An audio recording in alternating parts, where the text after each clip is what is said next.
Hello and welcome to the Logcast. Joining me today is my co-host David Jones. Hey, I'm here. I'm and of course awake. myself. I forgot to introduce myself. Yeah, you Kev Rose. It's okay. Kev Rose. I think we all half asleep right now. I stayed up till 4 in the morning last night. I'm really tired. How are you? Yeah, I've been up like 10 minutes, but hey, enough about me. We've got two guests today. Do you guys want to say hello and introduce yourself? Ab, you want to go first? Yeah, I can. All right, I was waiting on you. Yeah, I'm Abstractacas, or Mike. I'm the host of Pirate Port Radio, which is a podcast specifically centered around Sea of Thieves. Awesome. All right. And I'm Sebastian, or Paladin Topaz, and I run Sea of Thieves Central on YouTube. And yeah, we just talk about Sea of Thieves way too much. That's awesome. Yeah, it's great to have you guys on. I've been kind of wanting to do something with you guys for a while, so it's kind of nice to have this kind of logcast / Pirate Port Radio special episode. And it's great to have you on, and thanks for taking the time to be here. I know you're busy with your own podcast, so it means a lot that you guys would be on with us. No, thank you for inviting us. Yeah, man, absolutely. Not a problem. It's going to be some fun, man. Yep. I'm excited. It's going to be good. So, if you will try to cut right to the chase, because we don't want to use up too much time. So, you guys want to... I'm actually not even sure about this myself, but what started first, Pirate Port Radio or Sea of Thieves Central? And you guys kind of want to walk through how both those things started? Well, I'll say this. I think that Paladin with Sea of Thieves Central started first. I'll let him kind of tell you about that, and then I'll get into... Yeah, I think I just came a little bit before, not too long, but so I had a channel, like a YouTube channel, and it was just called Paladin Topaz, where I talked about pretty much just Fallout, and then that came out, so I was like, hey, well, I saw Sea of Thieves, so why don't I talk about that, because I was trying to find a game, because I couldn't cover too many things, because, you know, school and just busy, but, so I found Sea of Thieves, and then I just started talking about it, and it kind of just evolved and took off a little bit, which is really cool. Awesome. Yeah. All right. So, were you much of a Rare fan before that, or what made you interested in Sea of Thieves? Yeah. I saw the trailer and I was just like, ooh, that's really, really cool. So then I looked into who was making it, and then luckily Rare Replay came out, which was like just fate, I guess, so I could experience most of their games, but before that I never even heard of it. Yeah, it was really awkward that I'd never... everybody there was like a long time Rare fans of 40 years, and then I'm here like, hey, yeah, I heard about you a month ago. 40 years. We're not that old. Yeah, but, I mean... I've got to say that's quite surreal to me, and it's actually quite interesting. Like, I think in all my life, I've never met another gamer who didn't know who Rare was and hadn't played a bunch of their games. So I guess, I mean, you're a bit younger than all of us, aren't you, Sebastian? I'm 16, yeah. 16, yeah. He has an excuse. I just missed the boat on like Banjo-Kazooie, because I was out in like 1998, I think. So I didn't really grow up with them, and then by the time I got into gaming, they were doing the Kinect stuff. So... yeah. Right. Yeah, fair enough. But I mean, sort of now you've sort of realised who they are and looked through their back catalogue. Have you maybe noticed that you have played one of their games before, like maybe some of the Donkey Kong stuff, or had you literally never played a Rare game? I might have played Grabbed by the Ghoulies, or maybe Perfect Dark, but I didn't get a chance to play any of the Donkey Kong. Like, I've never played Donkey Kong Country, but I want to. I know. Do you own any Nintendo systems?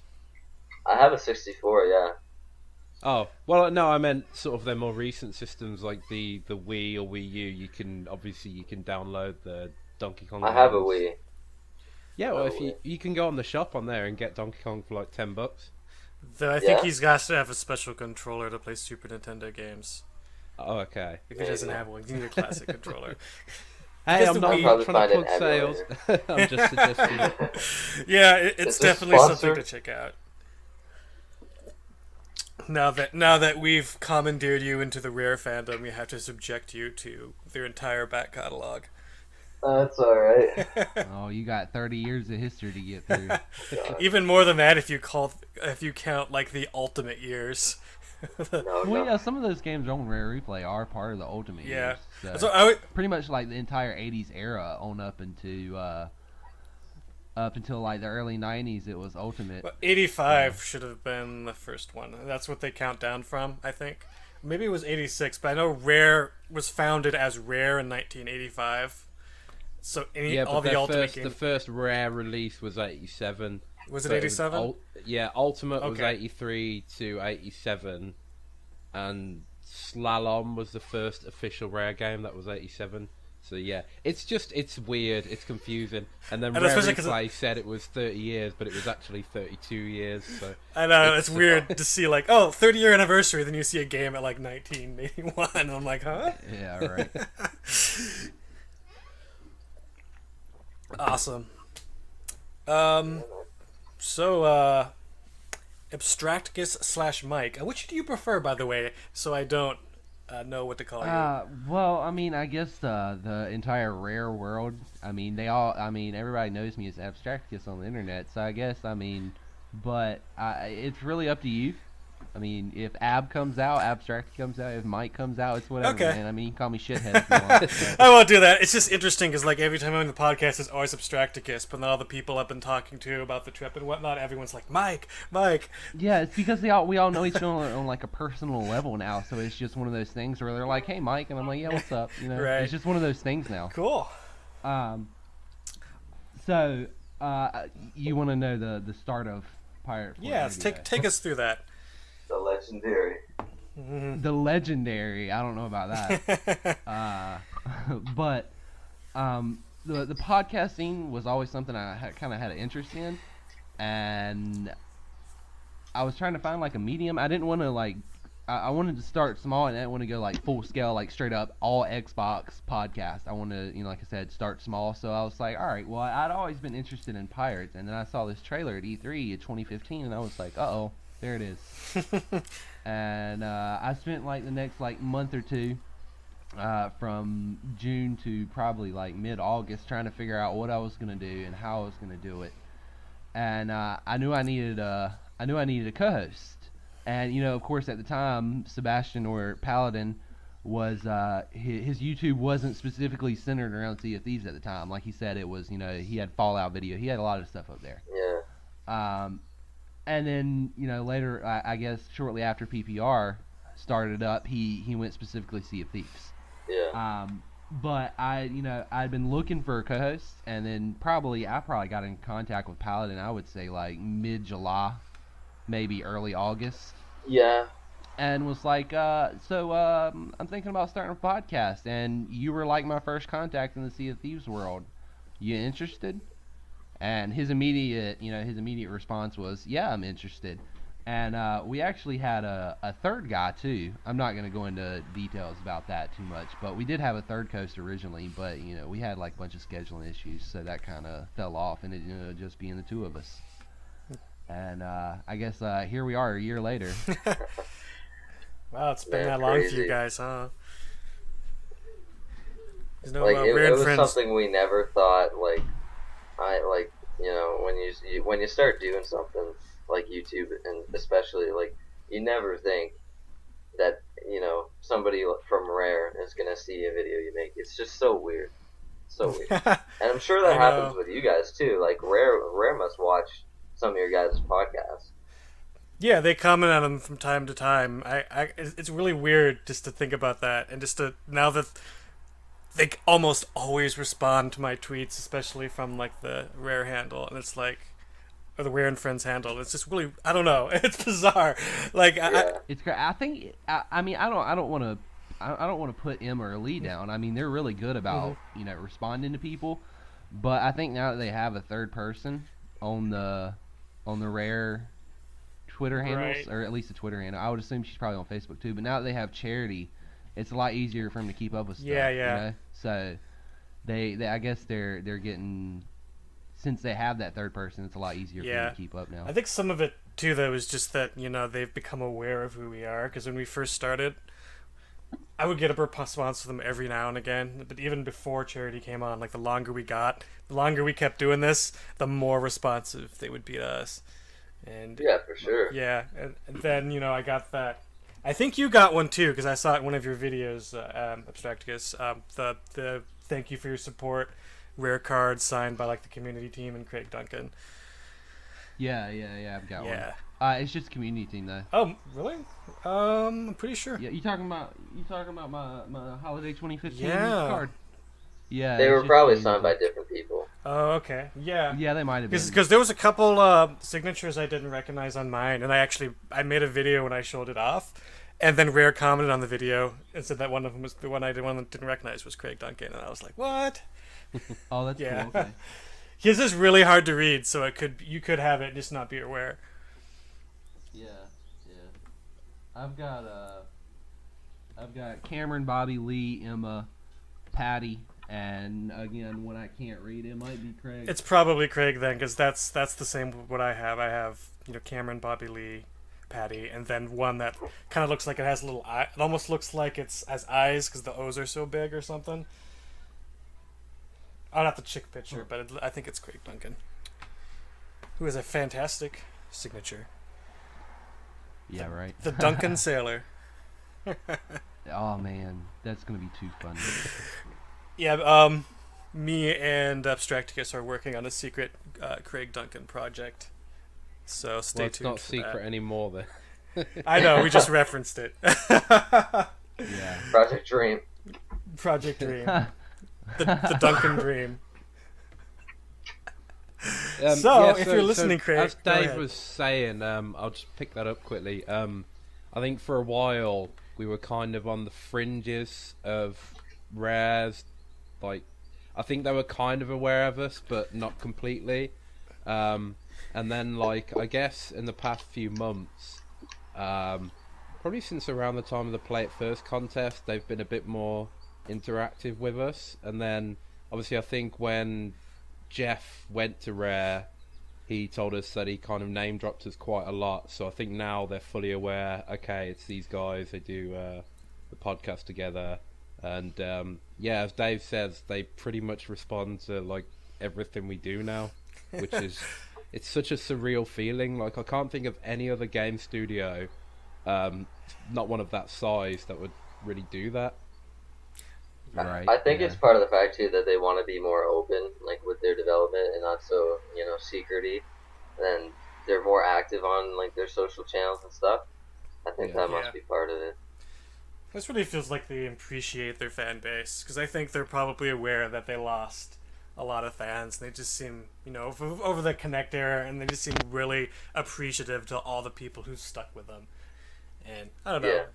I just feel very, like, they just make me feel so welcome in all my interactions with them, and it's like, it sort of makes all of this worth it. And it's really weird, though. I mean, I did a video about, I talked a little bit more about it, about the 1 year anniversary, but it's crazy that, like, just a year ago, almost to this day, I mean, I started June 30th last year, that I was just starting this, and now I interact with Rare on a regular basis, and Jeff went to Rare, and it's just so weird. Right, I hear you. Like, I mean, we're coming up on a year ourselves. We've got more than, well, by the time we get to a year, we'll have more than 12 episodes. But we've been releasing them monthly, here or there monthly. It's kind of staggered, really. Right. Yeah, it's whenever we we've been want doing a to. lot more.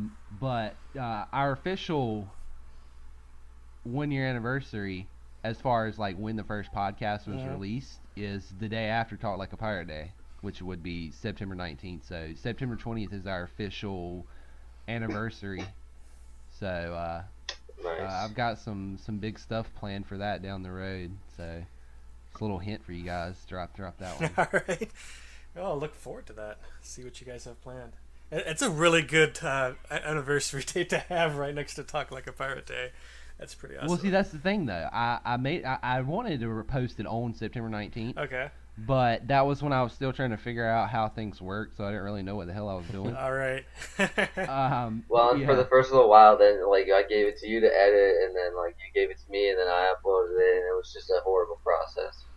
Yeah, it was just bad, and then I just got to a point where I was like, look, I'm gonna figure this out for myself, and here we are. It's still, some of it's still crap, but you can definitely tell a difference. Like if you go back to the first episode and you go listen to the episode now, you can tell there's like a complete and total difference in my producing skills. Yeah, I haven't listened to all of your episodes, but I've listened to a few, and I definitely noticed. Yeah, don't listen to like the first half.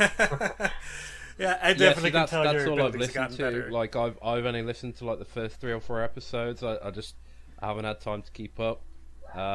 So I'm definitely going to go back and listen to the later ones. But I didn't think it was too bad for like a startup podcast for the first one you'd ever done. I thought it was good, but you're saying your production skills do get a lot better later on. Yeah, they were. Yeah, like I mean, I'm sure you can tell. Like if you, like you said, if you listen to those first few episodes, then you can tell the audio is kind of crap, depending on the episode, really. Yeah. Like I'll go ahead and drop this in episode 3 with the one we did with Amir. Yeah. Mm-hmm. We were all actually recording locally, but something ended up happening with his recording program, so it ended up screwing up. So I had to use his audio from a speaker. Oh god. So that was actually a recording of my speaker. Nice. With his voice. So yeah, it was wasn't too pretty, but everything's still. It's it's one of those things, isn't it? It's part of a learning curve, and I mean, in that case, that wasn't even your fault. That was his thing screwed up. It's just a shame, really. But I mean, it happens. Yeah. And now you got like a professional voice actor to do an intro. Like I know, right? Ab's been going all out. Intro, yeah, man. Yeah, I'll have to check out your newest stuff. I know. Do you want to plug this week's episode? Because I know you got something excited coming up that I'm definitely going to listen to. Yeah, I can do that. Shameless. I don't know that it'll be up by the time this gets up. I'm sure this is probably going to go up Sunday morning. Sunday afternoon probably. Sunday afternoon. Okay. Well, later this afternoon, we're actually going to have 3 members of the Rare community team on the podcast with us. We're going to have Cameron Thomas, Emma Bridle, and Bobby's going to kill me. He told me how to say his last name, but Bobby Lamarand. I think it's how he's Lamarand. Bobby L. Randy, something like that. Bobby knows who I'm talking about him. So Say yeah, we're going to Bob. have them 3. It's gonna be a lot of fun. We're gonna try to squeeze some information that maybe nobody else has got. God, I hope my internet holds up because that's just gonna suck. My internet figure it flows. Just Yeah.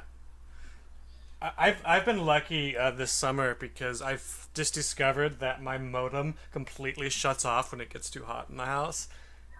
And that's another reason I'm glad I do this in the morning before it gets really hot, because it routinely shuts off in the afternoon now. Oh, no good. Yeah, so that'll be fun. If we ever have to record doing that really sort of maximum heat time slot. Yeah. Can I just say quickly, before you said that your first Pirate Port Radio went up on the 20th of September? Yeah. Yeah, the very first episode of the Logcast went up on the 21st of September. That's weird. Did it really? Oh, yeah? We both started the same That's weekend. crazy. That's awesome. Crazy. Yeah. Oh, that's crazy. I mean, yeah, I can't talk. And I'm a podcast host. But our anniversary is only a little bit, earlier than you guys because we had the main page that I put up, in June. Right, yeah, the website itself.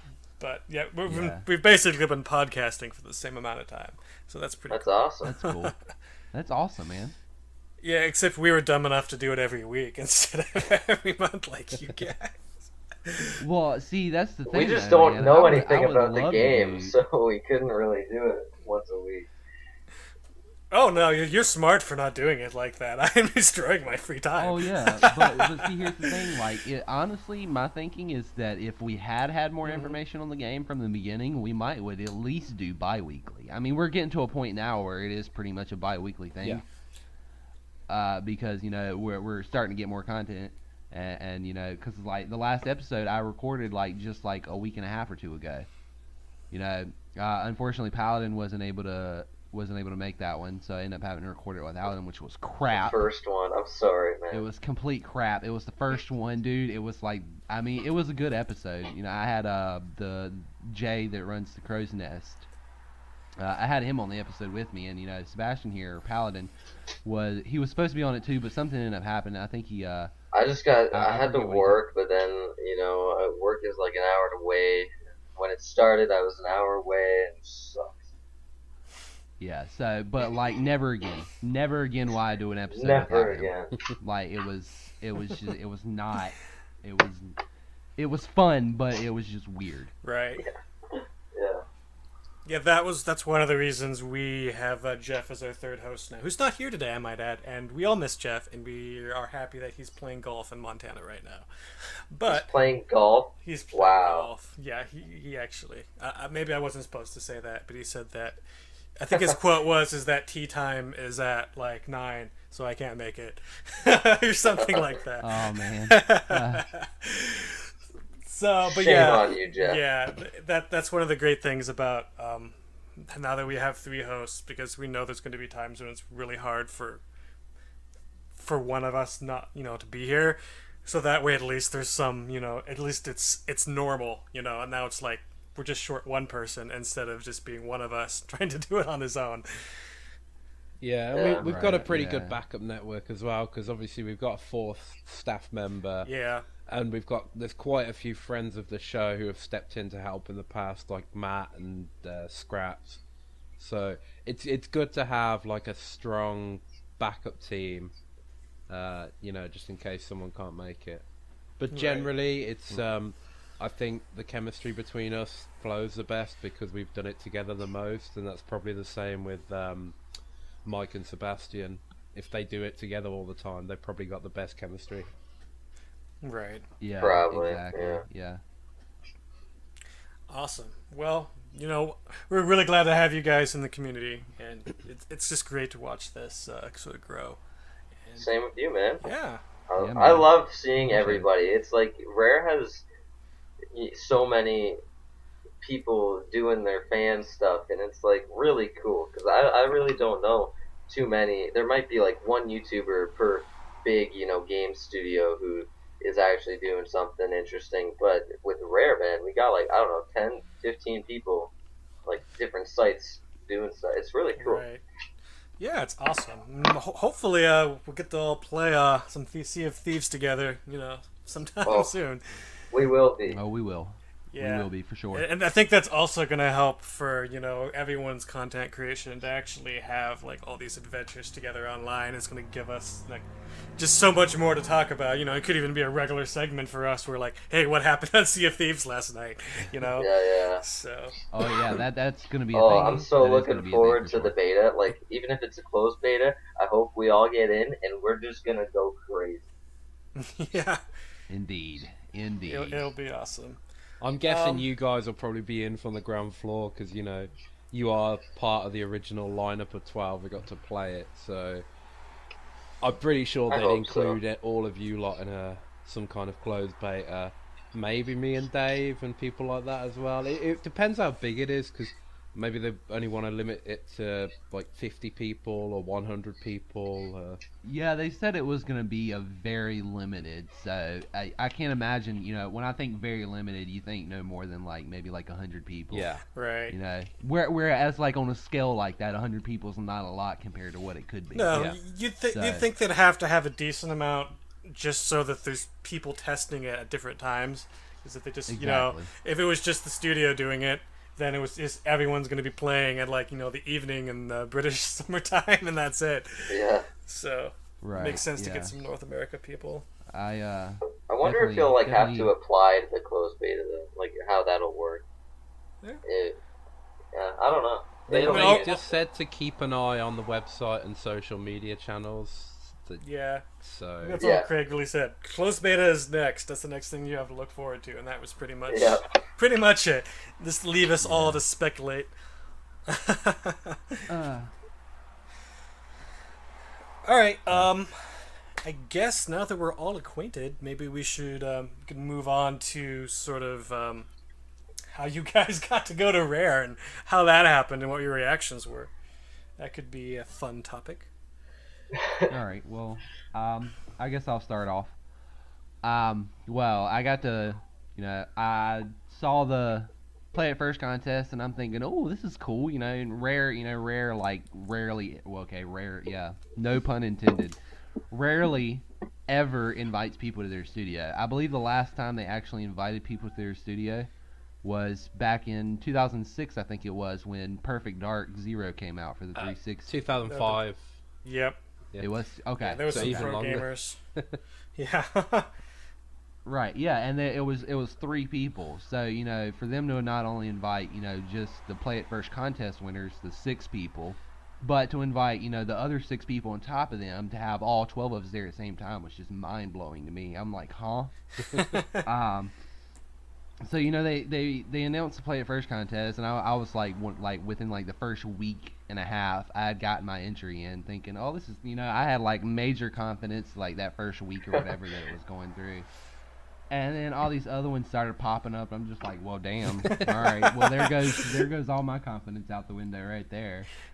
I mean, I guess I still had a little bit of confidence, and but at the same time, like I said, it's just there's so many great ones out there. I just like had no chance at all. I had to stop watching them after I submitted my video because I was going crazy. Yeah. And then I sat around for. Don't quote me on the exact date, but I sat around for like a month and a half, like, oh my god, are they gonna let me know if I won or something? This is gonna happen. And then I want to say it was probably like mid-March, or no, excuse me. It was probably like end of March, beginning of April. Yeah, like beginning of April. I got an email one day, and like I had never seen the email address before. But I recognized the name immediately. I had gotten the email from Emma, and I'm thinking, oh my god, I won the contest. Open up the email, and it's talking about as you're aware, we're holding a contest, and I'm like, oh my god, did I win it? Like, come on now. So I keep. It was a long email. It was like a page. Yeah, it was. Suspenseful. I'm like, oh my god, am I ever gonna get to the end where it tells me if I won or not? And so I start getting down towards the bottom, and it says, to be clear, we're inviting you outside of the Sea of Thieves contest. And I'm like, hold up. What? What? You want me to come anyway? And I'm like, all right. So at that point, me being a 25-year-old man, I was jumping up and down, screaming like a little girl with excitement. As you should have. Yeah, my 8-year-old was looking at me like I was insane. You'll understand one day. And one day. So yeah, that's my story, I guess. Cool. How about you, Paladin? How did it go down for you? Similar experience? Pretty much. I almost didn't find the email though because it went into my spam folder. Oh no, that would have been terrible. Oh man. Good thing I checked that day. Actually, apparently I got the email like 3 days before I found it. But yeah, so that was cool. And then I was like, when I was reading this, I'm like, this is a joke, right? This is in the spam email. This is like some thing to sell me into white slavery. This isn't gonna happen. It's, then it happened, and it was crazy. I wish I could have recorded my reaction. Actually, that'd be really cool. It was just crazy though. It's like this isn't happening. Simply, it's still a dream. I don't really believe it. So when Rare invited you, did they know that you were under 18? Oh my god, that's the thing, man. I was like pissed because I put in my. I'm not pissed, okay, but like I put in my entry. So like the day it happened, everybody was telling me and tweeting me and like commenting on my videos, being like, "Man, you gotta go. This is you gotta go." And then I like look on the thing and I'm like, "Oh, you have to be 18. Okay, I'll just go cry in the corner over here." And when I kept reading and it was like consolation prizes will be awarded or whatever if you're under 18. So I made an entry anyway, and it was decent. No way it was gonna win though after seeing so many of these other amazing entries. But so I made my entry. You know, it took like a day or two, and then I got the email, and they're like, "Hey, you and a parent or guardian," because I couldn't go by myself. So they actually took my dad too, which was really cool. Yeah.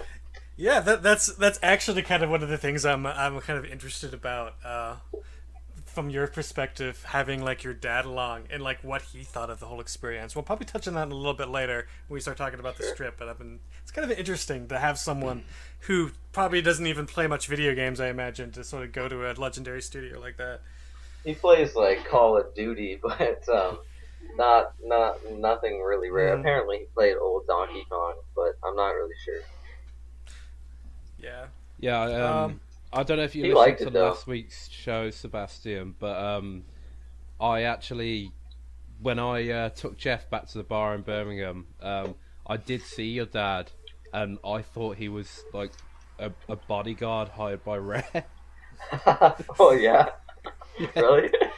because you know that He Saturday night when you guys were all in the bar. yeah yeah. Yeah, well, I met up with Jeff and I just dropped him back, and then I noticed all you guys, but obviously I couldn't come say hello because I wasn't meant to be there. And your dad was kind of stood up at the end looking at everyone, and he looked like some kind of bodyguard.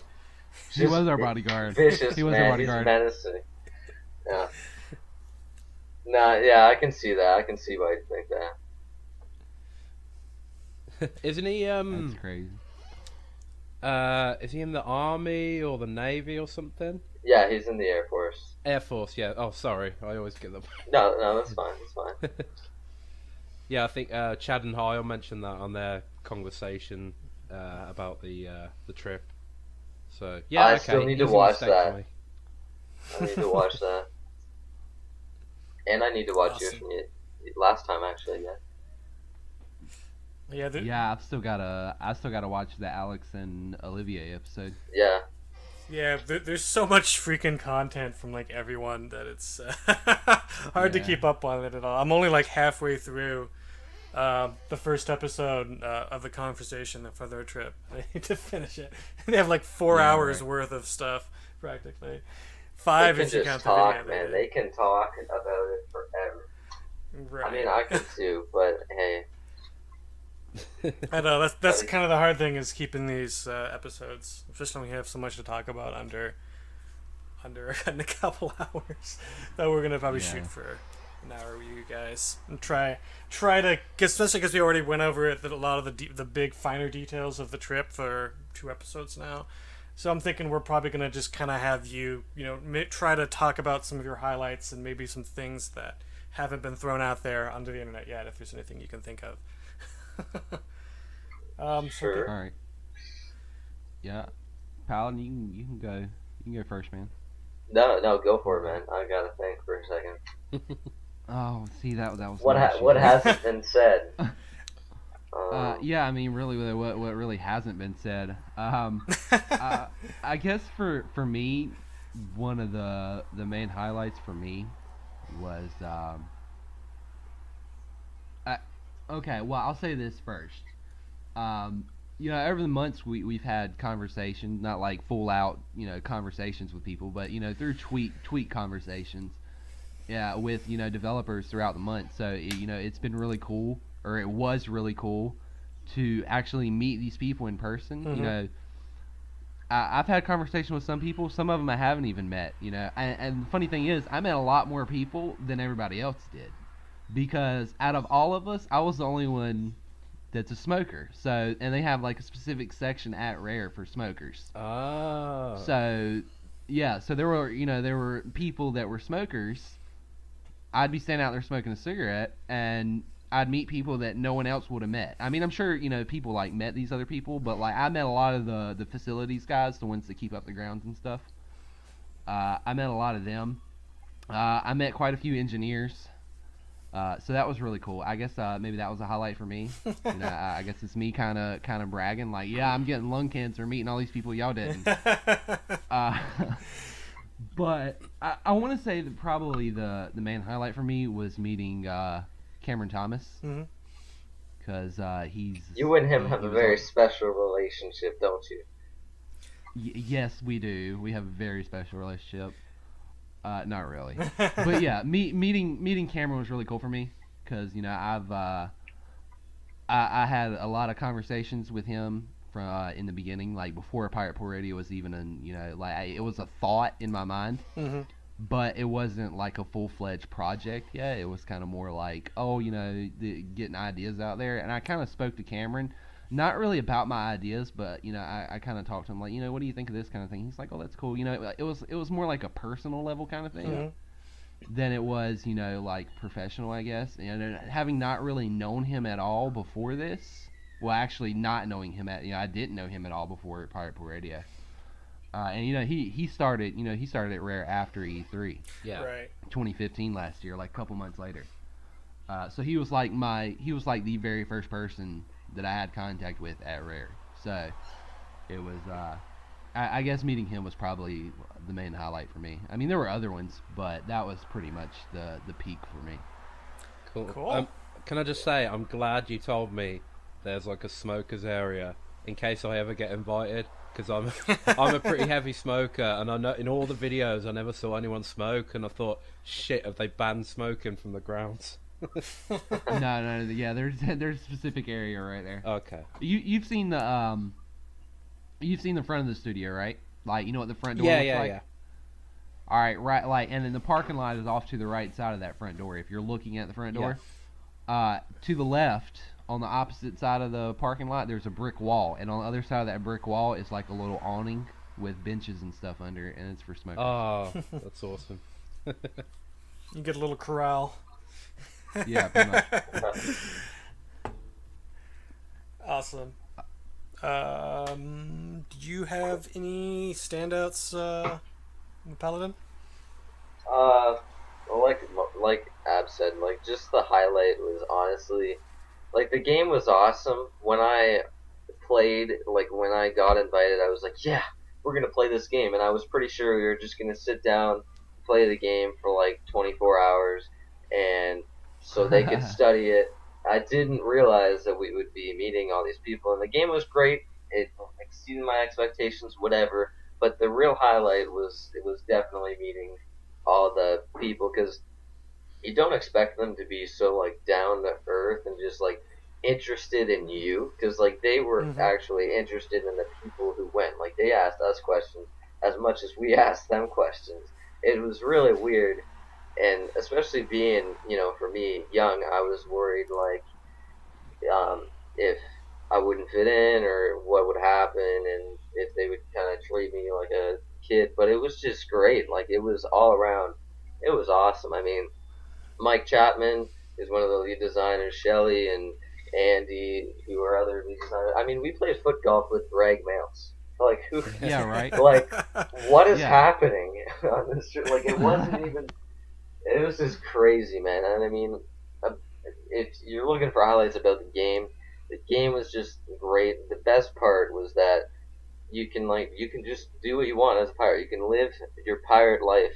And I think especially when the full version and their full ideals, like when they come out in the game, you're really going to see, especially probably even in the closed beta, you're going to see that they want you to have, they're just giving you the tools to do what you want in a pirate world, right? And that was the highlight about the game. But just the tour of the studio, talking to Craig Duncan, like it was just awesome. And we didn't talk about the game all the time either. I mean, we talked about life. I don't know, just how it was going, how's it hanging. Yeah. And it was really weird. I noticed you're like Craig Duncan's like best friend on Twitter now. He's constantly tweeting your stuff. Yeah.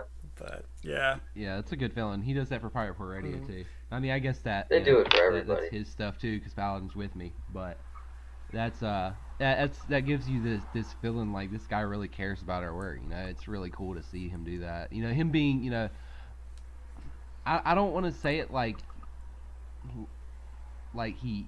it's not a big deal or that it is a big deal, but at the same time, he's the head of the studio. Like he's got so much other stuff to do. But he takes the time to consider the fans and actually, he cares about what they think, and it's more. I guess like I said, the head of the studio, he's got a lot of other stuff on his plate, so it's really weird to see him do that. You know what I mean? Well, and like this story for them, like bringing us there, like I don't know how much it would cost, but it probably didn't cost too much in like no, I'm not. That's wrong. Like it cost them a lot of money, but as much as it was a great marketing campaign thing for them, I mean, I think it was really about the fans and letting them know that they care and that they're really happy to have people like you and me doing what we're doing because we we help promote their game like 24/7. So it was kind of, I think, their way of giving back too. Yeah. And not that they have to give back. It's just, you know what I mean. Like it's saying thanks, I guess. Right. Yeah. Yeah, it's really awesome, and I think it's too that they know the amount of cynicism that there's been around, even up until E3. Like it was still there, even with the stuff where they're like, you're all paid actors, you can't be that excited to play a game. That got on my nerves so bad. What was awesome though is that literally the next day, those same people, when they actually got to play it, and like had the same reactions. We had the same reactions as you guys did. Right.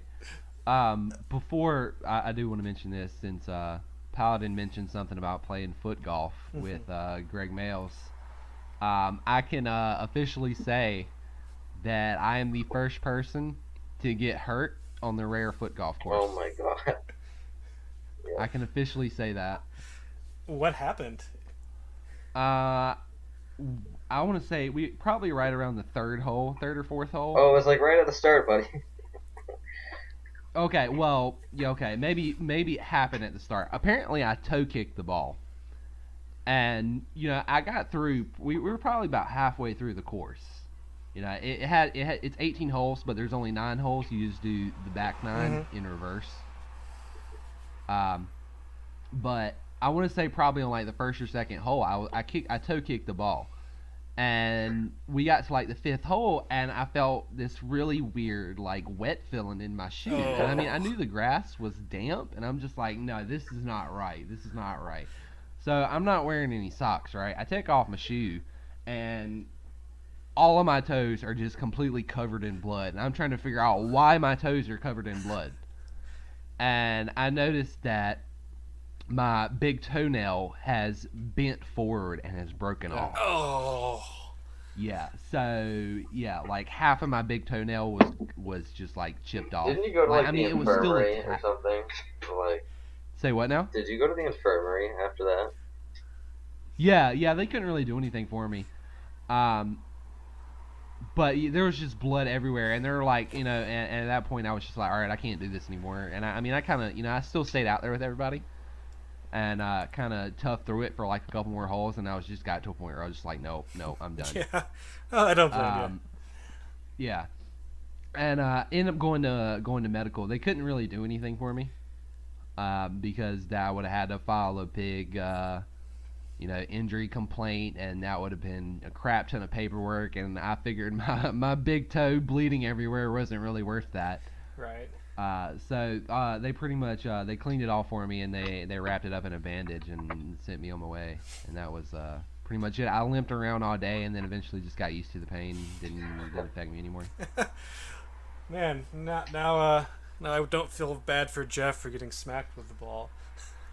Yeah, right. Yeah. At least he got hit in the leg. Right. I mean, it could have been a lot worse for Jeff.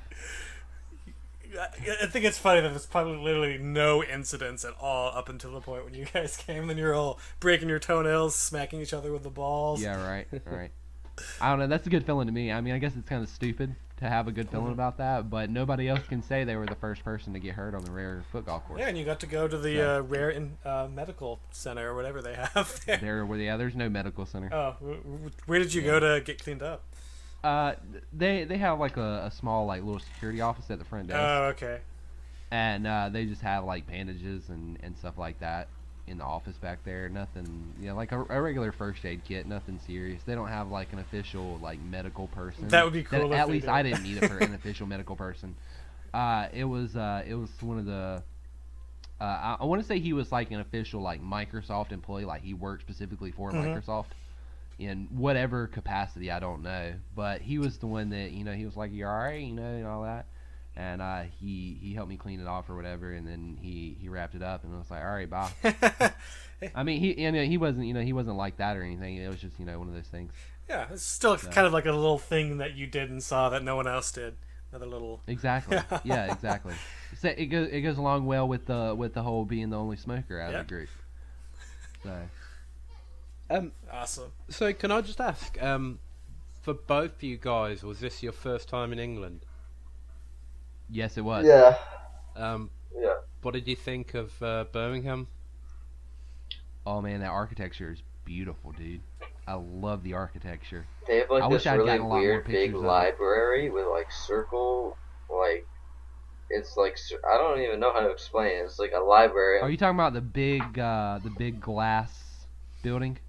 The library? I think maybe. It's not really glass, is it? It's like metal circles.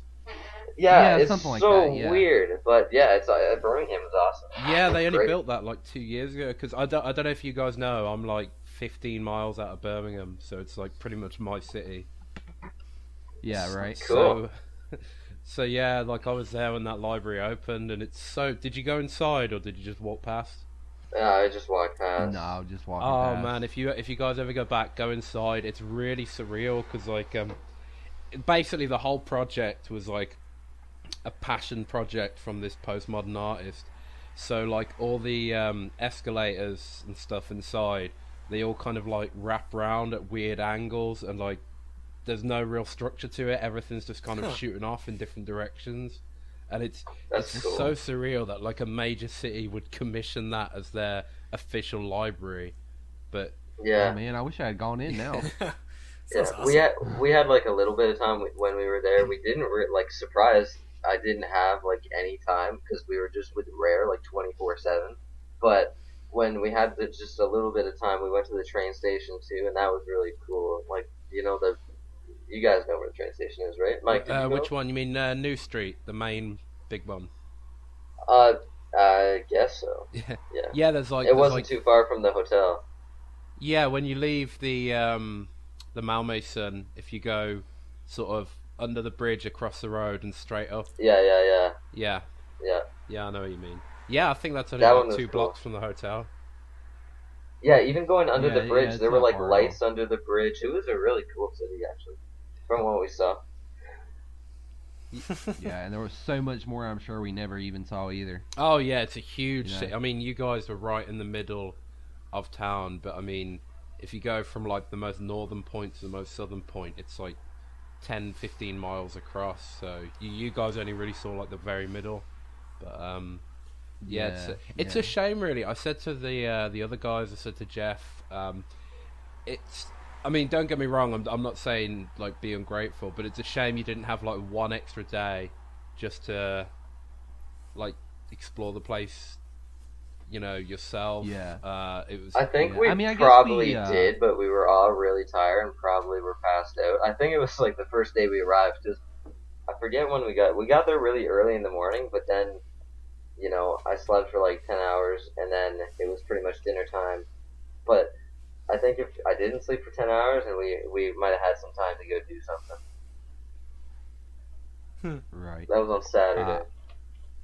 Yeah, Saturday. That was pretty much that was them. Like, I think most of us kind of left on Friday because we're all from North America. Most of us are right here in the United States. There was four. Yeah, I think it was four. Olivier, Jackie, Sebastian, and Steve. I think are it from Canada. Yeah, There from might be Canada, one more, and then right? yeah, that's it. And then Rodrigo from Mexico, and then Was- everybody else was American. Yeah. Right, exactly. So I think pretty much everybody kind of left like Friday afternoon, Friday night, so that we could all get there early Saturday morning. Yeah. Yeah. I guess us folks on the East Coast, basically me, Sebastian, and Steve were pretty much the ones that had the least amount of jet lag because we were all we're all on the East Coast of North America, so 5 hours is a lot better than 7 or 8 for pretty much everybody else. Olivier Right. was even closer. Olivier was like 4. Because he's in Montreal. Oh yeah, and Chad's in New York as well, so that's not too yeah, far. I was about and Chad and Hiles in Virginia. So Yeah, the thing is, I remember when because I've only been to New York before. I haven't really been around America much. But when I flew back home from New York, it was really weird, like going forward in time, the time difference. And on the plane, I felt really weird and shattered. But then as soon as I landed, I felt fine. I just carried on, and I just sort of rode it out and Right. went to bed Yeah. as normal. And I mean, Yeah. yeah, jet lag didn't really affect me too much. It being a 5-hour time difference, it wasn't really that Yeah. bad. I left at 6 o'clock Friday afternoon, and I think it was like it was a little over 7.5 hour flight. I got in at like 6:50, 7:50. I want to say it was 6:50, something like and that. where did you arrive? Was it London or Birmingham? Yeah, I flew into Heathrow. Oh, okay, yeah, because I know some of the in guys London. went to Heathrow and some to Birmingham. Yeah, some of yeah. them were lucky who went to Birmingham. Because, like, in the car when I got there, I went to Heathrow. And then it was like me, Jackie, Steve, Olivier, and Hyle. And Hyle and Olivier got sick on the way there. Yeah, Olivier was talking about that when he was on last week. Oh my god. I think it's interesting they put all the Canadians plus Kyle in a car. Well, because Yeah, that is pretty Steve and funny how that Jackie, worked, didn't it? Steve and Jackie had the same flight as me. Because like Jackie came from BC, so then she had a layover in Toronto, and then Steve and I met up, and then Jackie got there, and then we met up, and we were all on the same flight. So it just kind of Oh, worked. okay, that kind of makes sense then. So they're not segregating. No. So can I ask? I never asked this question to Olivier, and Hyle never mentioned it. But you know, Hyle initially he threw up in a Subway bag, right? And then he offered that yeah. Subway bag to Olivier. Yeah, but like, what did you guys do with the Subway bag? Did you just leave it on the floor? Oh God. I'm pretty sure. Yeah, I don't know. Somebody probably took it and threw it out, but that was not me. 'Cause I was trying to. I was thinking in my head, like, maybe you guys just sort of left it on the floor and it just kind of like, what the hell? Festered. Oh my god. No. Just no. Lovely. Just throw it out the window into the street. I'm sure. Oh, it was disgusting. Well, Ugh. but that would be a bit of a killer, like traveling all that distance and then having to drive from Heathrow to Birmingham, because that's like a 2 hours. 2 hour drive. on a Yeah, good it was day. like 2 hours. So it's like we Ah. got there, and then we were like, "Whoa, guys, let's get in the car. Let's do it again." Yeah, right. It wasn't that bad. I travel a lot, so I'm kind of used to it. Yeah, it wasn't bad for me either. I actually had to sit around at the airport for like an hour because, well, by the way, having a driver waiting for me with my name on a card is just like the craziest thing to me. Like, really, this guy's waiting for me, like my name and everything. I'm just like, oh my god, that's so cool. It's interesting as well But- that you say, like all the winners were from, North America. Like when the contest began, I assumed there'd be like maybe a few winners from Europe and even the UK just to like save themselves some money. But the fact Right. they flew you got And I actually mentioned that. I mean, I didn't like, what's you guys' problems? Why are you spending all this money on us or anything? It wasn't like anything like that. It was more so like, I'm in shock that everybody was from North America. like the most expensive. Like, why? Exactly. It would have been, like you, Kevin, for instance, you being like 30 minutes from the studio, you at least, I would have thought, well, hey, they're going to save a lot of money with this guy. He can drive himself to the studio. Yeah. In all honesty, like, I genuinely think at the time they probably didn't even realise quite who I was or where I was. I think if they knew I was so close, they may have just said, right, come up and just join in. Because I literally, I could have just That would've driven been there. It cool. wouldn't have cost them a penny. But Isn't Isn't Paul from Rare Gamer really close too? I'm not sure where. I know he's Yeah, in the but UK, he I'm not sure didn't. where, He though. couldn't go though. Like he is really close, but he couldn't go. Yeah. Okay. Yeah, they actually, I want to say they invited Paul originally to come himself. Well, I think they But invited he, someone from a Rare while, Gamer.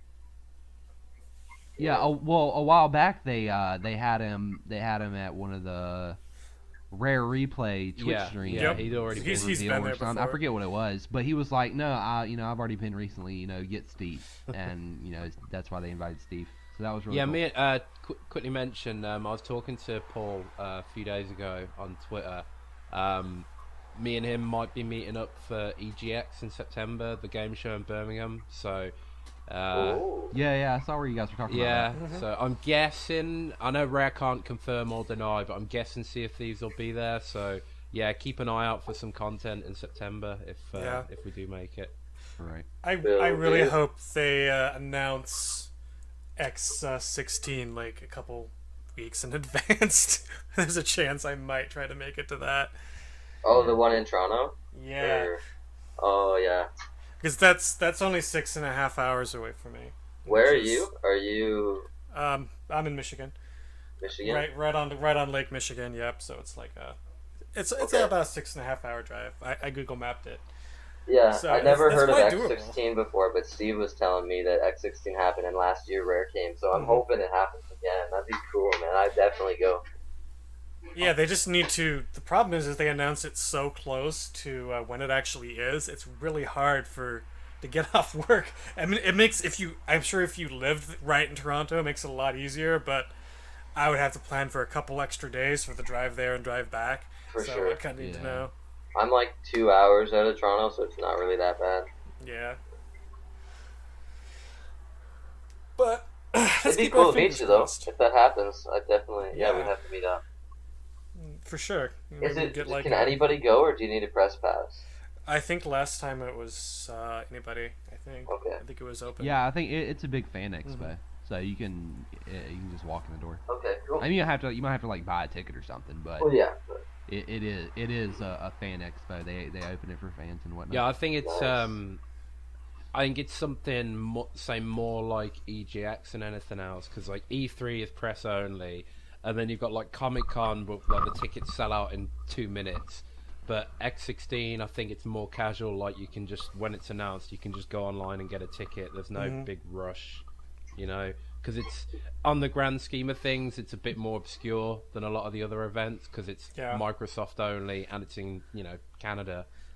So nothing against Canada, but Saying Canada is obscure. I see how. What are you trying to say?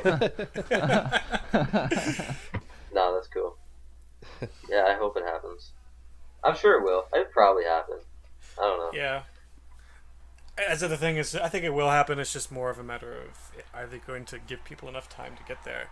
Yeah, So that's probably not. one of its biggest strengths and biggest weaknesses, because the ones that announce like a year in advance is like if you don't get you have to buy tickets before you even know who's going. Pretty much, if you wanted to go to Comic Con, say, whereas something like this, you actually have a shot of going, but Yeah. just hoping it's Right, not yeah. like, hey, we announce it, Friday and it's going to be Monday or something like that. Yeah, because that's what they did last year. that's slightly ridiculous.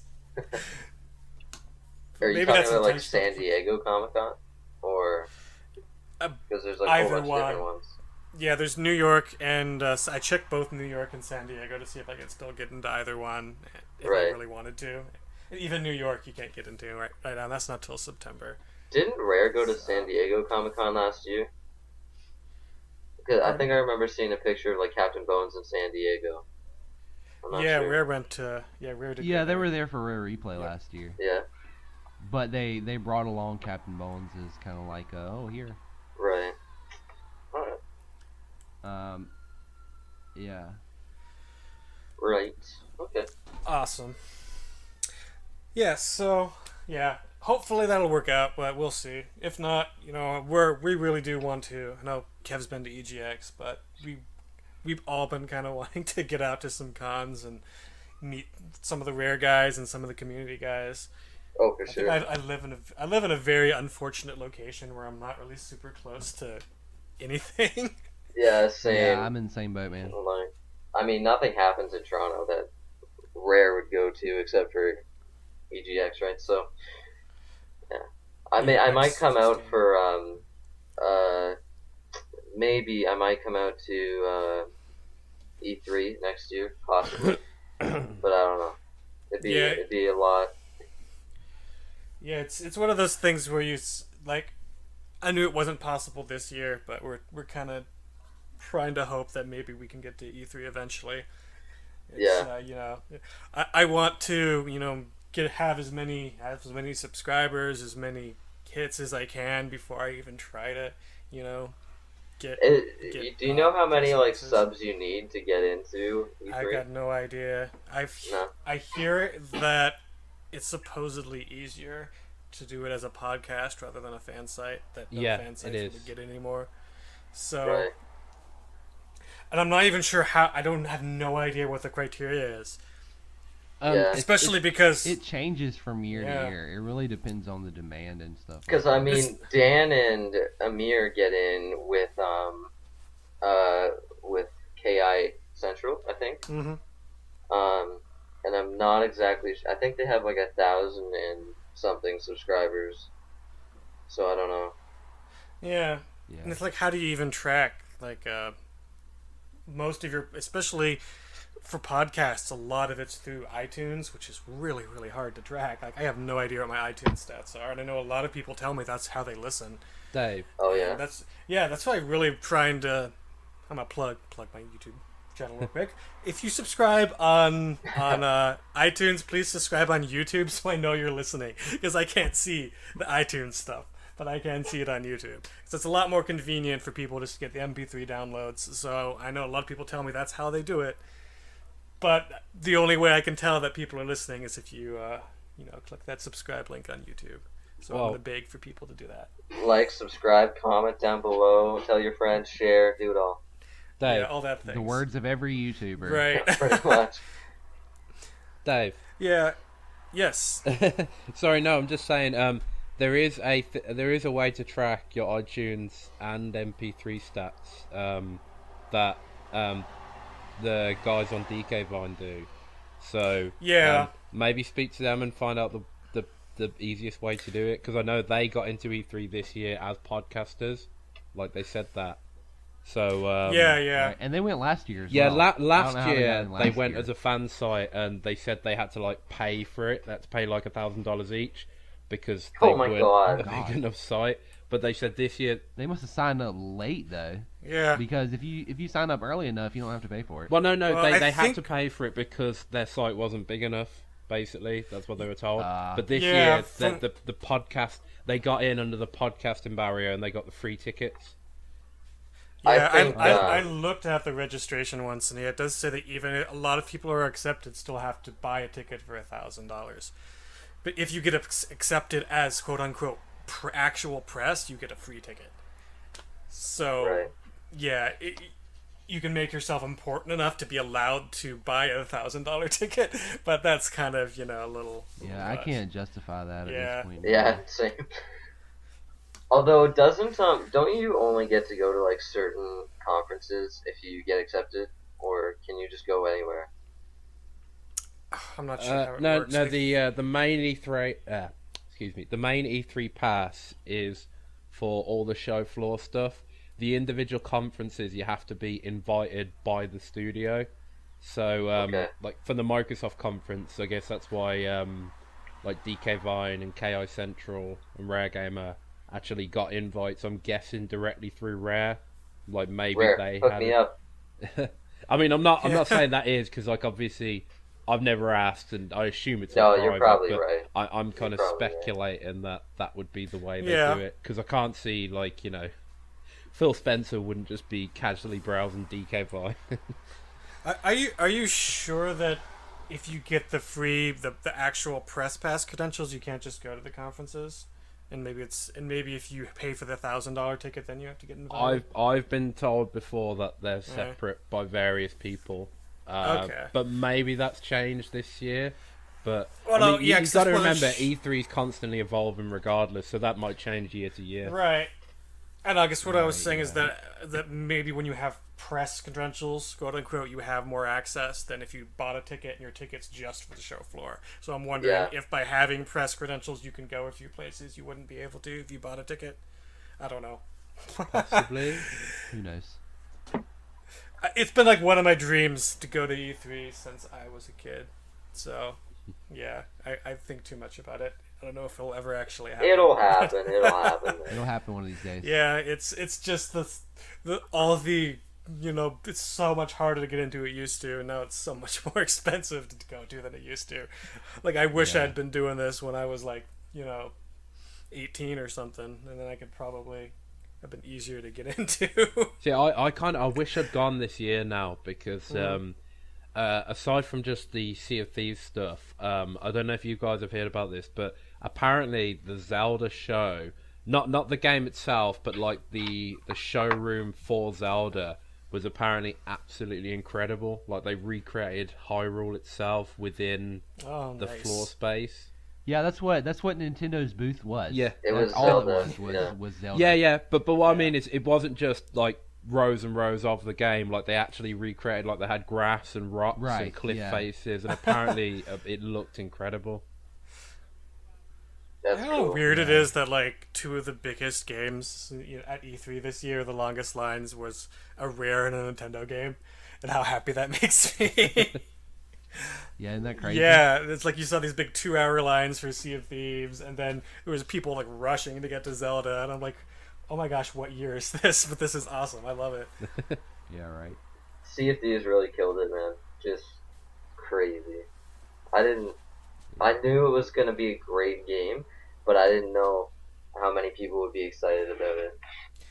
Yeah, Feels good to be a hipster. Yeah, you followed it before it was cool. I know. Yeah, that's right. Exactly. That's what I was about to say. Bandwagon. Right.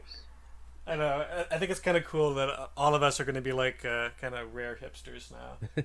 Because I honestly I kind of foresaw the fact that I thought Rare was going to come back in a big way, and that was one of the reasons that I wanted to do a new fan site. It's like, this is coming back. Everyone's going to be cynical as shit and be a dick about it online, but at the end of the day, I have faith in them, and they're going to come back in a strong way. And it's just... Well, guess what, David? Yeah. Guess what? They're back. It's back. They And are. in fine form. Not that they ever really went away, you know, but they were kind of out of the public eye. A lot of people don't The even... Connect era wasn't my favorite thing about Rare. Let's put it that way. I recognize them as great games in that genre, but that genre is not really something I get super excited about. Exactly. That's a good way to say that's it. what it is for me too. Yeah, and as far as like, honestly, I have Connect Sports Rivals, and it's probably the most fun I've had with a motion game. But that doesn't change the fact that I don't want to play a motion controlled game every day, you know. Right. Yeah. So that's kind of, I think, what the community shrunk, is even though they were still a quality studio, everyone just got super negative because they weren't making the games that they wanted, and for some reason they got this idea in their head that because they're making games that we don't want, they're incapable of making good games now, which makes zero sense. It's clearly the talent is still apparent even in those Connect games that weren't really for us as much. I think part of the problem came in with like you know, Nintendo went through that phase where they were just doing like, you know, Wii Sports, Wii Fit, Wii Music and all that stuff. But alongside that, they were still doing like Mario, Zelda, Smash Brothers.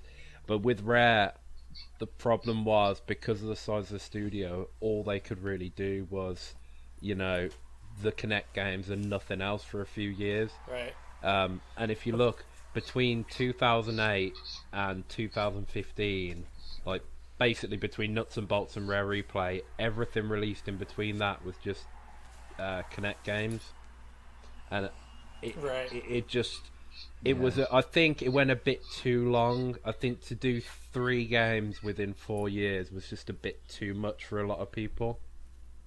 Yeah, most a lot of people didn't even realize, I think, people that weren't really following it, that was Rare. So for them, they thought Rare was just gone. Mm-hmm. I mean, I think the logo change probably contributed to that, because, you know, the new logo doesn't really stand out, or the Connect era logo. I love the new one, but that logo really doesn't stand out as much as the way the other one did. So a lot of people didn't even realize who made those Connect Sports games, and it Yeah. just felt like, Rare hadn't made a game since 2008. Rare just died Yeah. and went away.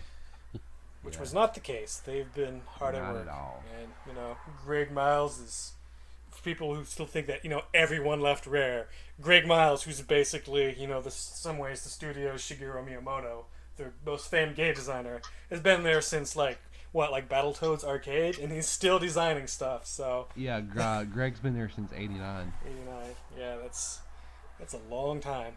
And, Yeah. Since before I was born. Yep.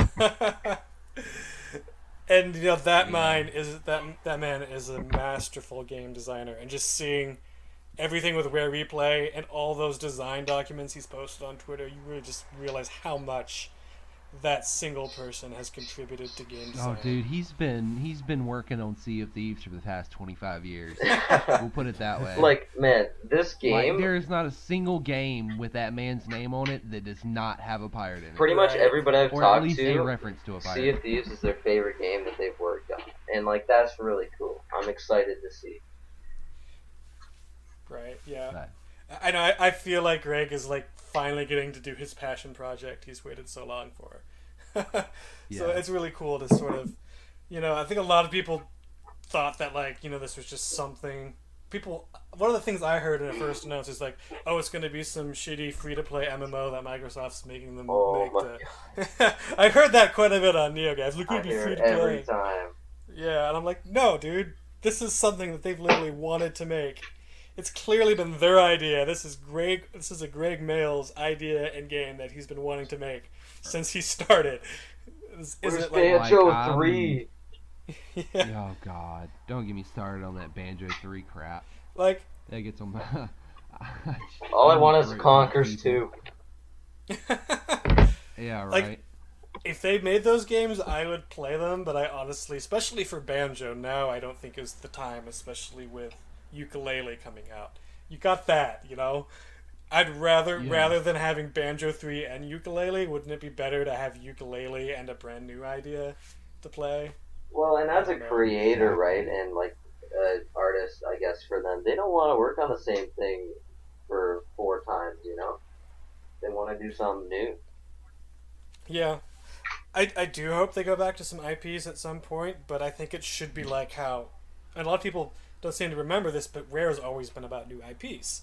They usually they do a few, they go back to the old stuff every now and again, but then there always is usually a team or someone coming out with a new IP, like Jet Force. Exactly, and E3 2015 was the perfect example of that.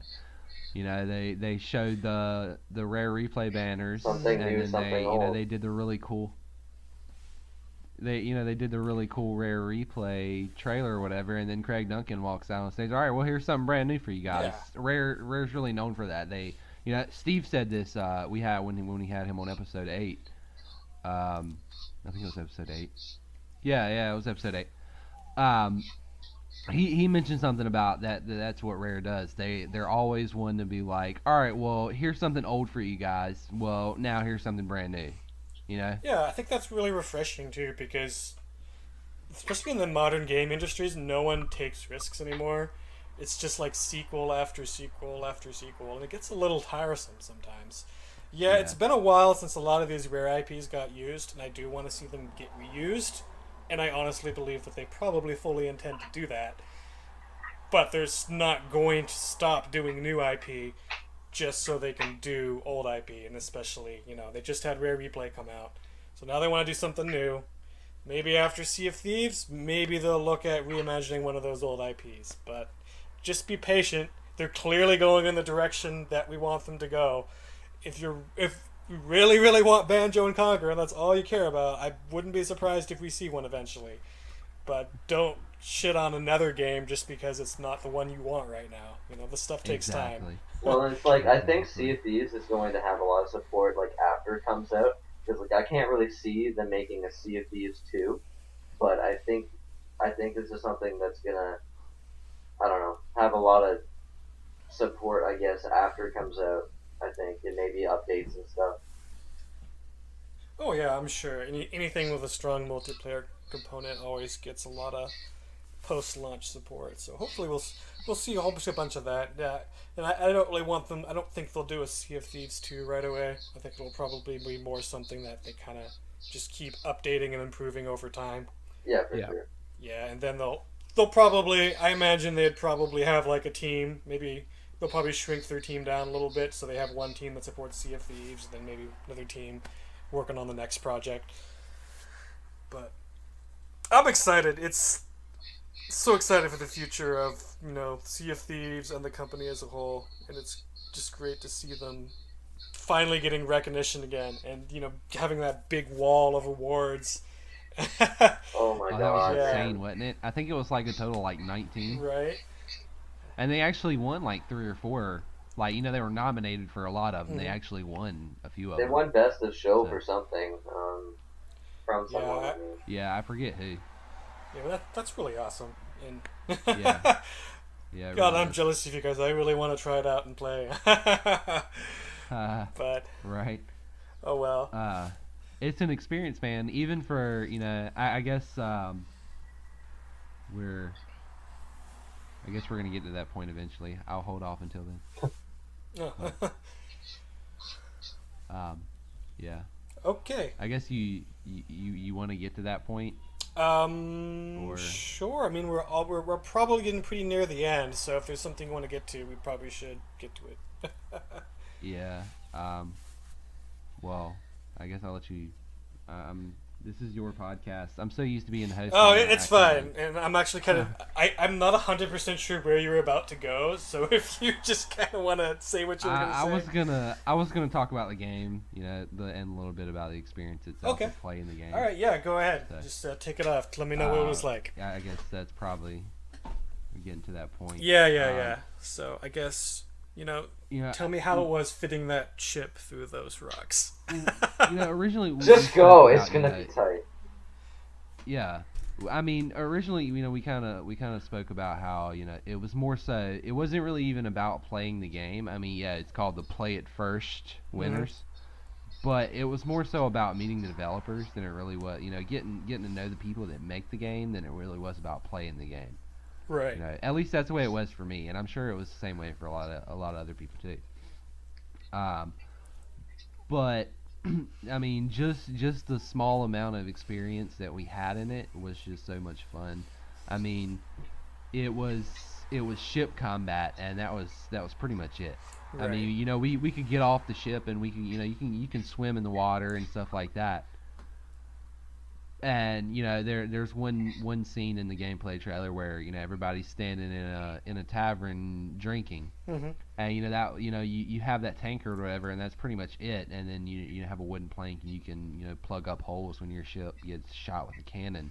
But that was just that experience alone, the ship battle, and just being able to run around and laugh at each other. Yeah. Right. What I think that as far as gameplay goes, that was one of the highlights for me. Was just being able to, even in that small state that it was in, without like gunplay and sword fighting and stuff like that. Just the ship combat in itself was awesome. And we played in for my like experience. 4 hours, and I never got bored. Right. Like, even just that. And there's gonna be so much more. Yeah, it seems like one of those games where it's probably gonna, like, a lot of people are gonna get different things out of it. Some people are going to ship battling. Me personally, I'm gonna be all about just finding things. Like, I want to explore all those little islands. I just want to. Oh, I'm right there Yeah, with man. you. We're gonna have to crew up day one, buddy. Yeah, for sure, man. Right, day one, man. That's gonna be Man. that's gonna be my goal. I'm gonna go look for Easter eggs. I want to find some like, buried 'cause treasure. Because Oh yeah, dude, I swear, dude, you're gonna. I swear, there's gonna be a treasure on one of the islands somewhere with a golden jiggy in it. I hope I so. just foresee that happening. part of me wants to see a Sorry. Mr. Pants reference too, just because. Oh, it'll I'm sure happen. yeah, Lee will make sure that He happens. better. Yeah, but I'm definitely excited for that, and I don't know if you played Assassin's Creed Black Flag at all, but just seeing how I Yeah, played I that played a game. little bit of it.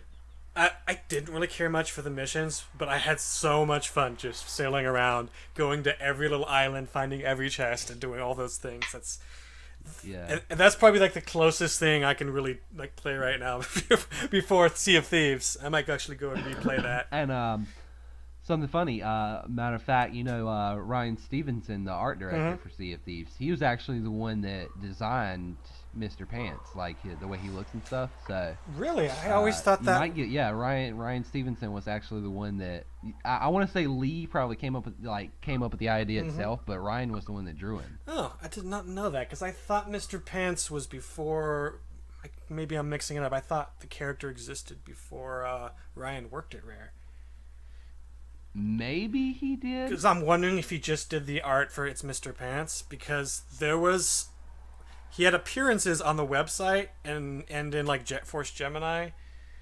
I think before Ryan worked there. I could be wrong though, but I know Ryan did all the art for It's Mr. Pants.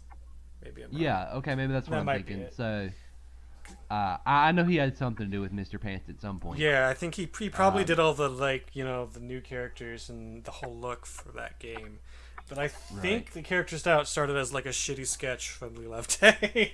I think that's all it was, and then it was just like it was only on the website for like the longest time, and then they just started throwing him randomly into games, and then they made a Mr. Pants video game.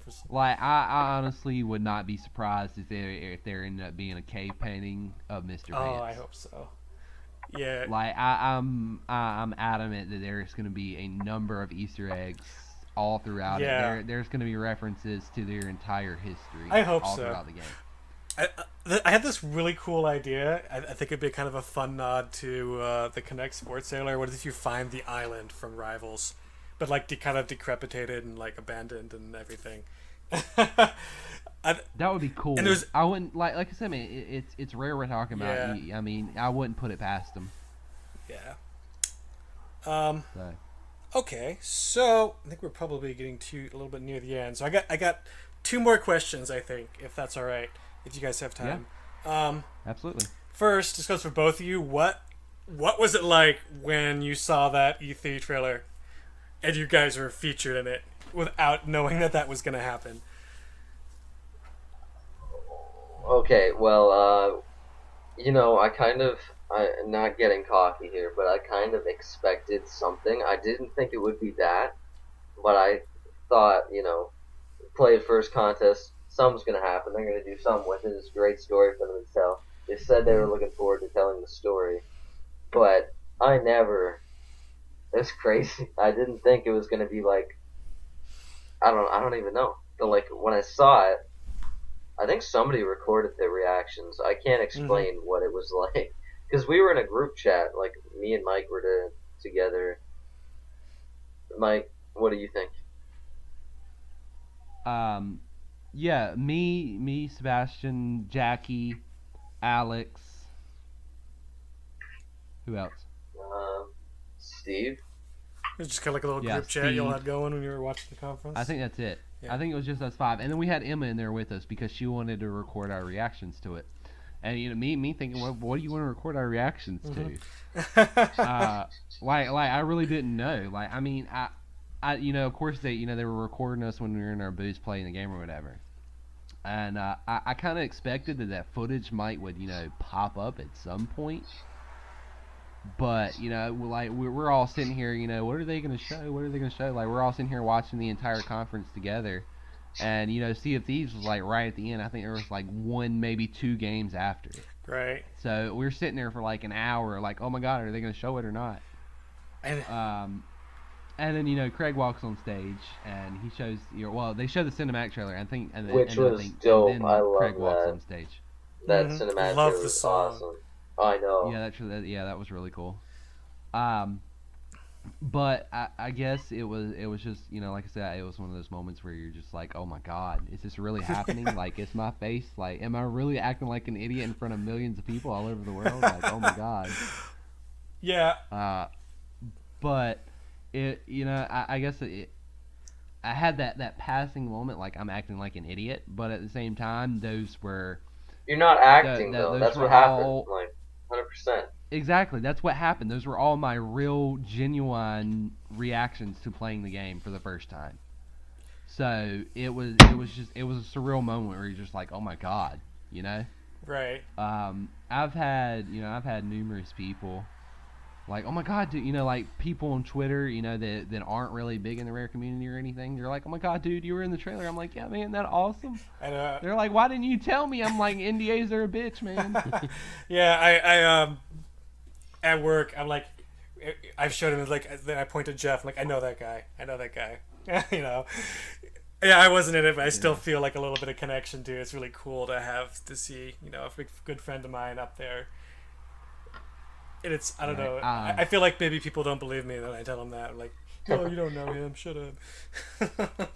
I don't know. I had a really fun experience the next day because, the conference was Monday. Right. On Tuesday, I had actually left to go to a pizza place to pick up a pizza for dinner for my family, right? Mm-hmm. And I was wearing a game shirt. I don't remember what it was. It wasn't a Sea of Thieves shirt, but it was.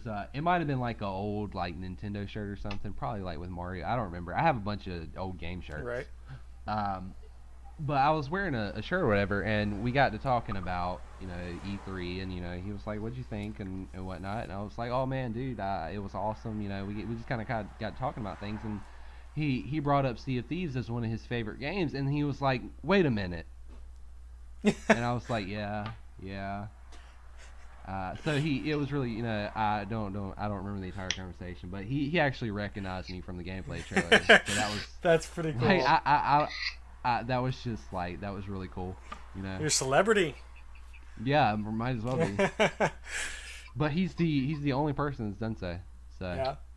And that was a month ago now.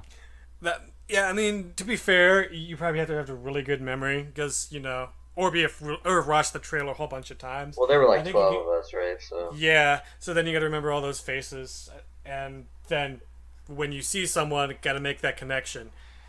Because I know a lot. So for him to make that connection was just crazy to me. Like, really, dude? You've watched it that much? He was like, oh, dude, I love Sea of Thieves, man. I'm like, that's cool, dude. Yeah, that's pretty awesome. I was like, check out my podcast. Yeah. Shameless plug. Nice little you plug. need a business card. Exactly. Nothing wrong with shameless plugging. Both of us probably always could use the growth, so, the more plugging, the better. Exactly. Maybe I shouldn't have put it like that. Man, Anyway, YouTube is messing with my head nowadays. Like, because there was like a YouTube purge or something, but it wasn't a purge. I don't even know. Did that affect you guys? I randomly went up like 4 subscribers, and then a week later I dropped like 2. But that didn't seem like it'd be big enough. But you have way more subscribers than me, so... It was stupid. It was just dumb. I don't even know what happened. Yeah. And then apparently, like, PewDiePie lost like 600,000, which is just absurd. Oh, wow. Like, yeah, it's almost like it's a percentage. It seems like so. It's like the more subscribers you have, the more everyone lost. It was kind of weird though. Like around the same period of time, everyone just seemed to drop like a bunch of subscribers for no apparent reason. Yeah. But all right, the final question I think is going to be for Sebastian or Paladin or whatever you want me to call you. Whatever, man. It's so awkward, this name thing. Like, when we were there, it was like, so, Paladin. Some people were calling me Paladin, some people were calling me Sebastian, some people were calling me Topaz. It's like, it's gone too far, guys. I don't even know anymore. Legally change your name to all 3. Yeah. You can be Sebastian Paladin or Paladin Sebastian Topaz. Yeah, that's perfect. There you go.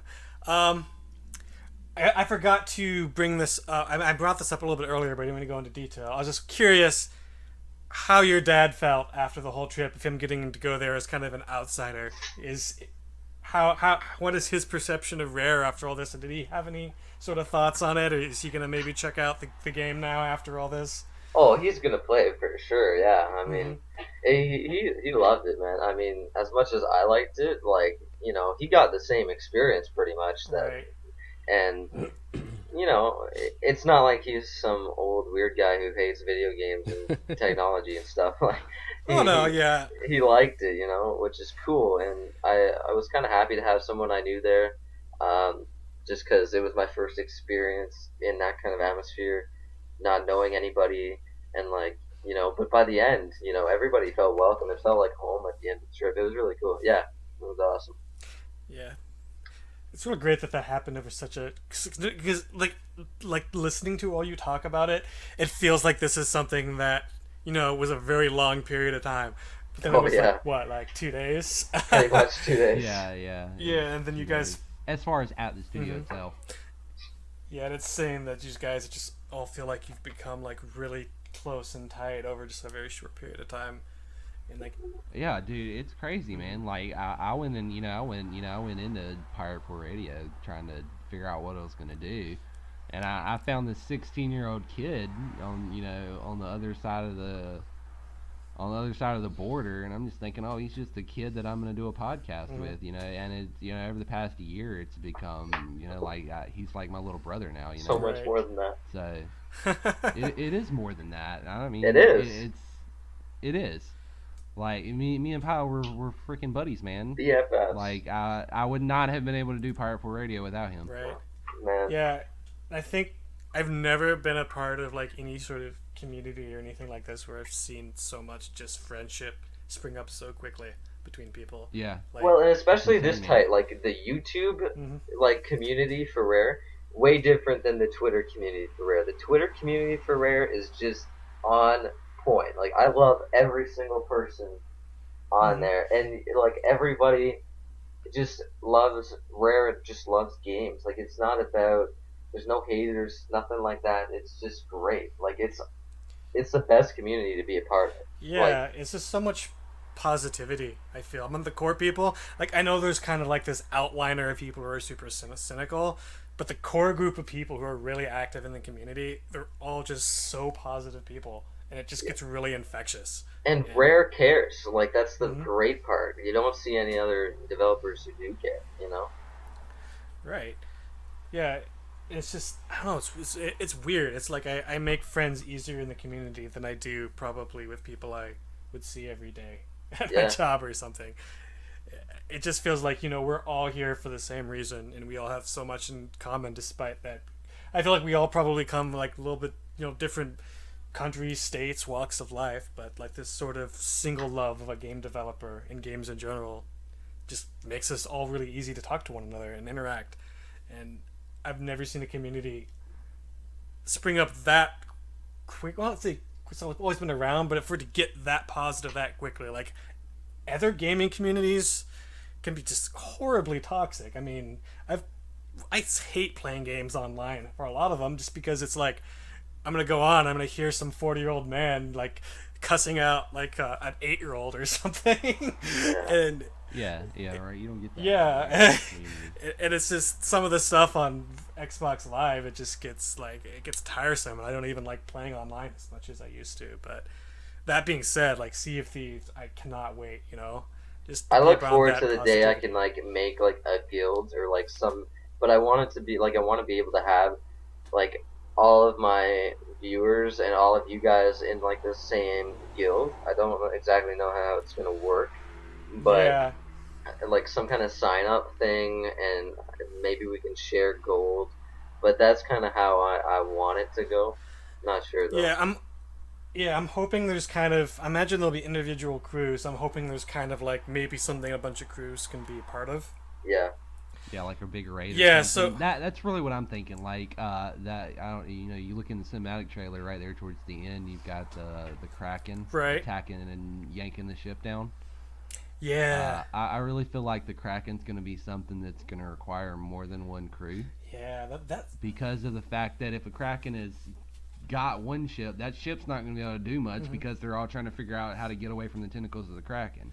So I really think that's going to be like a multiple crew thing where it's like it's a big raid where you have to go in, you have to find the Kraken, and you have to kill it. We still know like nothing about this game. Like, even though we went and we played it, like we know nothing. There's going to be so much more. Yeah, we don't know anything. Like, really. It's ridiculous. Yeah. Well, I definitely look forward to playing with you guys, and hopefully we can have like a big Rare fan community, like guild or crew or however it's going to work. Oh yeah. We'll find a way to all get together and play. Yeah. It's gonna happen, yeah, it is. Not even individuals, like we're all, like everybody, like the Crow's Nest, Rare Fan Debase, Rare Gamer, like we're just gonna all unite under one massive flag, if it's possible. Yeah. Well, we can figure it out once we actually have some details. Yeah, I know. Yeah, right. So, That beta can't come soon enough. They need No to give some kidding. dates. so you guys have any final things you guys want to say before we wrap up? I'm sure you want to plug your site one more time or whatever you want to do.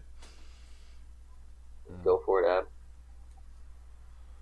All right. Well, yeah, I'm Abstractacas. You can find me on Twitter at Abstractacas. That would be abstract ACAS because everyone spells it wrong. It's A's. It's A. There's no U's. There's no I's or O's. It's all A's. Abstractacas. Anyway, yeah, you can find me on Twitter at Abstractacas, and you can find the Pirate Port Radio podcast on Twitter at Pirate Port Radio, and you can also find us on YouTube. And then starting in September, you're going to be able to find us on iTunes. That's a first one for everybody right there. I kind of dropped a hint about that. Oh. But you guys got it on the Logcast. We're going to be on iTunes starting in Exclusive Become stuff exclusive. here. Awesome. There you go. Awesome. Anything from you, Sebastian? Well, thank you, Rare, and thank you, Logscast, for letting me come on this podcast. Probably one of the most fun ones that we've done. And Awesome. I'm Paladin Topaz. You can find me on Twitter at Paladin_Topaz. And then you just type in CFD Central on YouTube and I'll come up. Yeah. Yeah, make sure you check out their guys' stuff. It's been great. Really great to have you guys on. You know, I've been wanting to get, you know, a lot of you guys on and just haven't been able to find the time to get everything sorted out. So, you know, we've been kind of going through a lot of the people right now, and hopefully we're planning on having a few more. We'll see how it works out. I'm trying not to drag this on too long. I'm just talking about the same thing every week. But at the same time, it's so great to talk to all you guys. It's like I'm loving it too much. I want to keep going. Yeah. I hear you, man. Yeah. Eventually you're going to run out of people, though. Right. But that being said, I'm going to plug myself now. Rare and Friends. We're on Twitter. We have rarefriends.net. And we're on iTunes. You should subscribe there. And also subscribe onto our YouTube channel. And because I do intend to continue to increase the amount of video content. So if you just subscribe to iTunes, you're going to miss out on some stuff. So be sure to do that as well. Do you have anything you want to say, Kev? No, I think you guys have summed it all up, really. Sorry I've been a bit quiet this week, but I've just literally taken a back seat and been listening to everything you guys have got to say. Yeah. So, yeah, again, like Dave says, thanks so much for coming on. It's been a real pleasure. Hopefully one day we'll get to collaborate on something else, and I really look forward to playing Sea of Thieves with you guys when it finally launches. Oh, yeah. Finally. Absolutely. Hopefully, guys, hopefully we can all get into the beta. Yeah, and, yeah, for sure. Start before launch. Hopefully. Yep. But we'll see what happens. It was a lot of fun. I appreciate you guys having us on. Yeah, Anytime. not a problem. Who knows? Maybe we can do. Maybe I'll be on your show one day if you ever need me. It's an open offer. Mike, hook him up. All right. All right. Yeah, man. We've had guests before. Let's see. Matter of fact, you guys will probably be our next person on the list. We've pretty much got everybody from every other Rare fan site. So All right, man. Just look. be looking for an invite, David. All right, thanks. Let us know. Dual cast. I guess with all that out of the way, thank you to the listeners and for Rare for giving us all a reason to meet and talk with one another. It's been great, and I hope you tune in next week when we will probably have some more exciting interviews. Or something exciting at the very least. So, everyone, have a good weekend for those in the States. It's going to be a 3-day weekend for a lot of us, so enjoy. Play some Rare Replay. You guys have a good day. See you guys.